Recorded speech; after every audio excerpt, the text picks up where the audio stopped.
all are doing well and taking proper precautions at your home. So students, today we will discuss about the sixth poem of your English book Amanda by Robin Chan. So students, Amanda is the name of a small girl who was around 12 to 13 years old, and her nature was disobedient.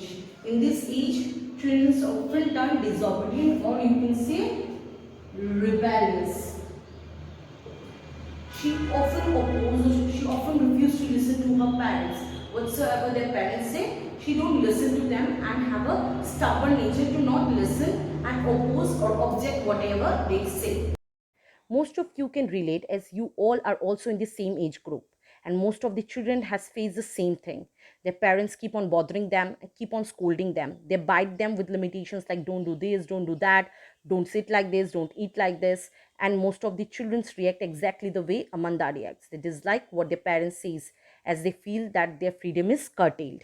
So the first para says, don't bite your nails, Amanda, don't hurt your shoulders, Amanda, stop the slouching and sit up straight, Amanda. Here, Amanda's mom tells her not to bite her nails. Obviously, it's a bad habit. It is unhygienic as well. Then she says, don't hunch your shoulder, as it may cause health issues. She can face posture issues, and moreover, she don't look smart. And then she says, not to slouch. This is how her moms scold her. Actually, she makes her understand what is wrong and what is right. Now, in the next stanza, we will come to know how Amanda react. There is a languid emerald sea where the sole inhabitant is me, a mermaid drifting blissfully. Here we come to know the reaction of Amanda when her mom scolds her. So what Amanda thinks? What's her reaction? She thinks that there is an emerald green sea which is very relaxing, and there lives only one creature, which is Amanda, who is a mermaid, and she's very easily and in a relaxed mood drifting in the sea. So this shows the feeling of Amanda. She wants to feel free, relaxed and freedom. She don't want continuous nagging of her mother.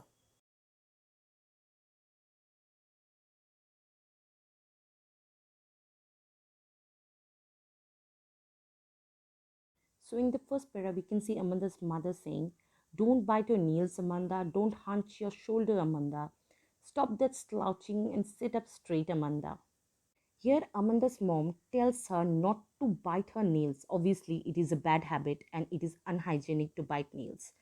Then she says, don't hunch your shoulder, as it may cause many health issues. You can face posture issues, and moreover, you don't look smart.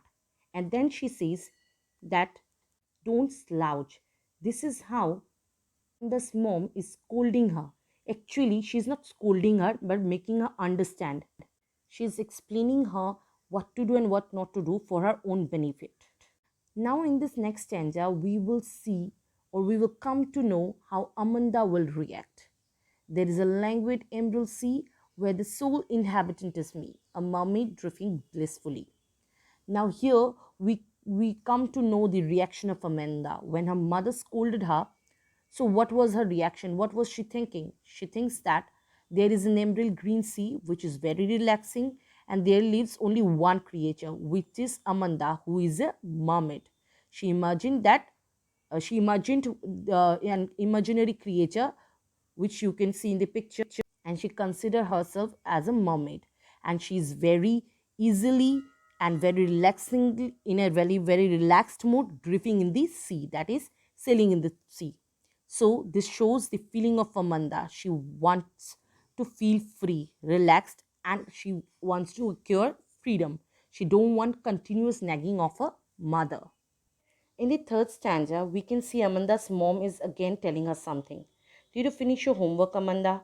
Did you tidy your room, Amanda? I thought I told you to clean your shoes, Amanda. Now, this happens with most of the children. It is so relatable, isn't it? Everyone's moms keep on yelling and scolding, as most of the children don't do their work of their own. And in the same way, Amanda's mom is also asking her question whether she finished her homework, did she kept her room clean, etc. Let us again see Amanda's reaction. I am an orphan roaming the street. I patterns of dust with my hashed bare feet. The silence is golden, the freedom is sweet. Now here patterns means to make different patterns with feet. So here Amanda thinks that she is an orphan.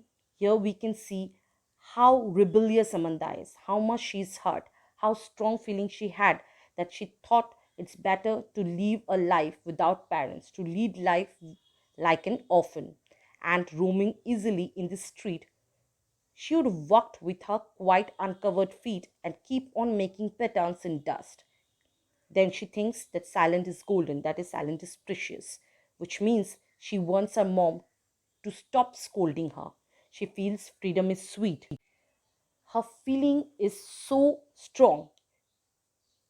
She feels so tied up. She's so much irritated that we can understand her level of irritation in the stanza when she wants to be an orphan. So in the fifth para, again we can see her mom is saying her something. Don't eat that chocolate, Amanda. Remember your acne, Amanda. Will you please look at me when I'm speaking to you, Amanda? Here, Amanda's mom is again restricting her not to eat chocolate as she has acne on her face, which will increase with more intakes of chocolate. Then her mom asks her to look at her whenever she is talking to her and asks her not to be indifferent. So, once again, her mom is nagging her. Again, we will see her reaction. I am Rapunzel. I have not a care. Life in a tower is tranquil and rare.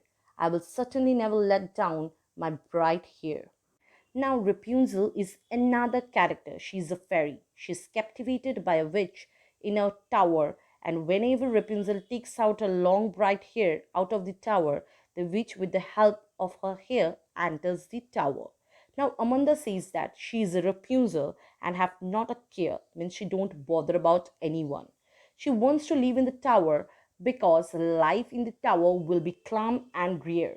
She's so fed up of her mom that she would opt to stay in the tower like Rapunzel. Then she says that she will certainly never let down her bright hair, so that, unlike which, her mom, with the help of her hair, enters the tower. Amanda wants to leave all alone. She doesn't want any companion. In the last para, we can see her mom telling her something again. She says, stop that sulking at once, Amanda. You are always so moody, Amanda. Anyone would think that I nagged at you, Amanda. Here, her mom says Amanda to stop sulking, means to stop being upset, or else people will think that she's scolding her. Usually, parents don't scold, they try to explain the reality of life. Same here, Amanda's mom was doing the same. She asked Amanda to take her words positively and understand what she tries to explain her. So here we come to the end of this poem. Hope you understand. Thank you, students.